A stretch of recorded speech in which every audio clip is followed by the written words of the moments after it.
There comes a point in a man's life when he stops reacting, not because he doesn't care, but because caring has cost him too much. You can see it in his eyes, a kind of quiet, controlled distance. He's not angry anymore. He's not sad. He's not anything. He just exists. Wakes up, works, eats, scrolls, sleeps. A functioning ghost moving through the motions of a life that once felt full. And here's the strange thing. It's not that he wants to feel nothing.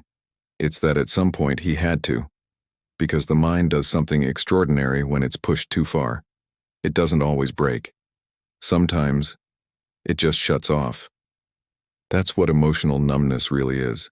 Not weakness, not laziness, not apathy. It's self-preservation.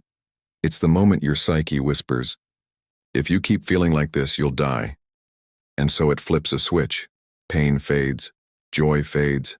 Everything turns gray. You start laughing less, even when things are funny. You stop crying, even when things hurt. You stop getting excited, even when good things happen. You become a man made of stone, but the worst part is you still remember what it felt like to be alive. And that memory? That's what hurts the most. So what happens to a person, to a man, when his emotions go quiet? When the heart that once burned starts whispering instead? What is the psychology behind this silence? And can it ever be undone? Emotional numbness isn't the absence of emotion. It is the body, its refusal to drown in it. It's a defense mechanism, not a defect. A form of psychological armor forged through exhaustion, heartbreak, or trauma. When your nervous system has been overstimulated for too long, when you've lived too many days in survival mode, your brain makes a deal with itself. If I can't stop the chaos outside me, I'll stop the chaos inside me. This is where numbness begins. In psychology, we call it emotional blunting or anhedonia, the loss of the ability to feel pleasure, pain, or connection. Your brain downregulates emotional response to protect you from further harm. It is not that you don't care, it is that you can. This mechanism often starts in the amygdala, the part of the brain that processes emotional responses. Under prolonged stress, trauma, or grief, the amygdala becomes overstimulated. Your prefrontal cortex, the part responsible for rational control, steps in and suppresses emotion as a survival tactic. You don't consciously choose to become numb. It happens slowly, like winter creeping over your soul, one heartbreak at a time, one disappointment at a time, until one day you wake up and nothing stirs inside you anymore. It's not always triggered by a tragedy. Sometimes it's by too much normal, too much pretending to be okay, too many years of being the strong one, too many smiles that didn't reach your eyes. Because the truth is, numbness isn't just the product of trauma, it's the cost of endurance. Men, especially, are taught to suppress instead of express, to push through pain, to ignore emotion, to man up. So when life hits too hard, they don't explode. They implode, quietly, invisibly, and society praises them for it, for being calm, stoic, composed, not realizing that what looks like control is often collapse. Modern life makes it worse. Every scroll through social media floods us with suffering, perfection, noise. You're expected to care about everything: politics, war, climate, mental health, while pretending to be okay yourself. And when your heart can't keep up, it stops trying. That's why so many men today describe their lives in one word: numb. There's a theory called learned helplessness. When you've tried to change your life so many times, fought so many invisible battles, and still lost, your brain learns that effort no longer matters. So it stops sending the signal to fight back. It's the emotional version of burnout. Your body keeps moving. Your soul doesn't. Imagine a soldier returning from war. Not just the battlefield kind, but the personal ones too. Years of emotional warfare. Heartbreaks, betrayals, failed dreams. The soldier comes home, but the war doesn't leave him. So he shuts down. He stops expecting peace. He just exists between days, waiting for nothing. That's emotional numbness. The invisible battlefield where the only casualty is your ability to feel. You see it in small moments. When someone tells a joke and you smile automatically but feel nothing. When someone dies and you don't cry, not because you don't care, but because the tears don't come. When you lie in bed and realize you haven't felt joy in months, only tasks, only noise, only emptiness. It's terrifying because it's quiet.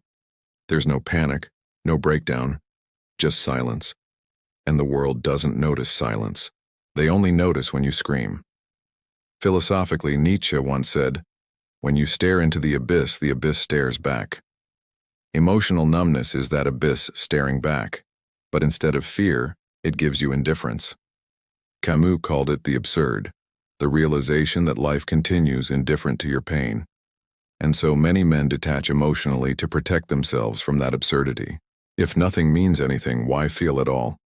But Jung offered another angle. He believed numbness is not the death of emotion. It's the exile of it. The psyche hides unbearable feelings deep in the unconscious until the man is strong enough to face them again. Meaning, numbness isn't the end. It's a waiting room. The problem is, most men never leave that room. Because vulnerability, the key to unlocking emotion again, feels like danger.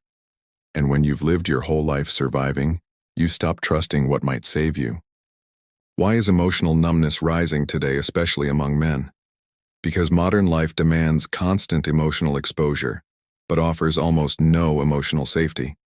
We're expected to be available, connected, updated, responsive, but not honest, not raw, not real.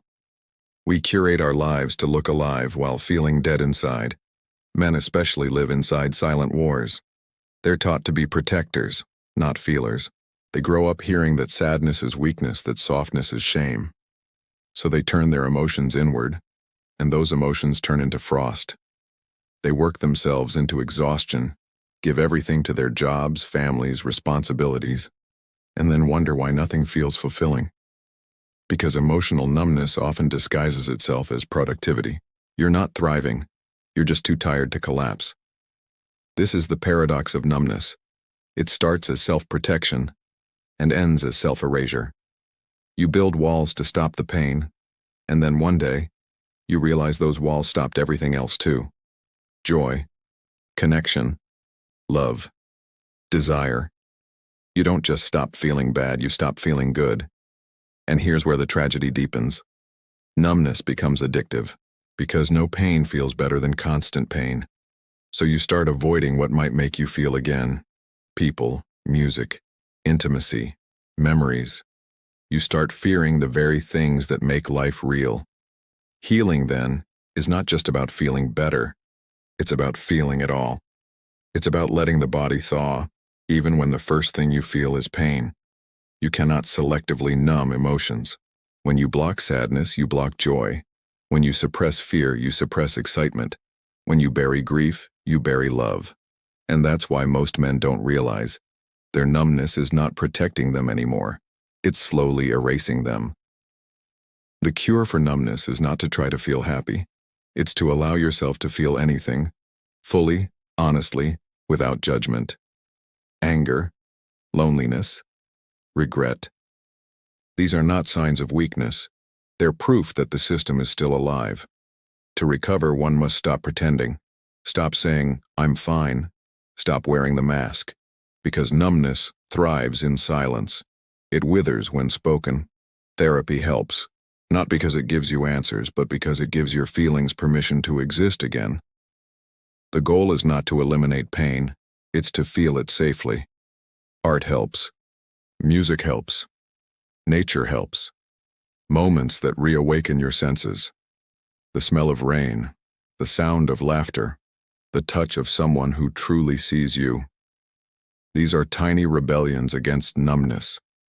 Because every small feeling is a spark, and enough sparks can melt even the thickest ice. If you've gone numb, it doesn't mean you're broken. It means your mind has been too strong for too long. You didn't stop feeling because you didn't care. You stopped feeling because you cared so deeply, and the world gave you no place to put that care.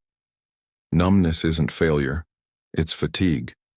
It's the body saying, "I've done all I can to survive." But survival is not the end of the story. There comes a time when surviving is no longer enough, when you realize that to truly live again, you have to risk feeling again, even if it hurts. Because to feel pain is to prove you're still human, and to feel love after pain, that's proof you've healed. So if you're listening to this and you've been living in silence, going through days that all feel the same, remember this. Your emotions are not gone. They're waiting for you. Underneath the stillness, the storm still moves. You just have to give it permission to rise again. Because even frozen rivers remember how to flow. And one day, without warning, you'll laugh, and it will be real. You'll cry, and it will feel like freedom. You'll look around and realize the colors are back. That's the moment you'll know. You didn't lose your emotions, you simply survived them.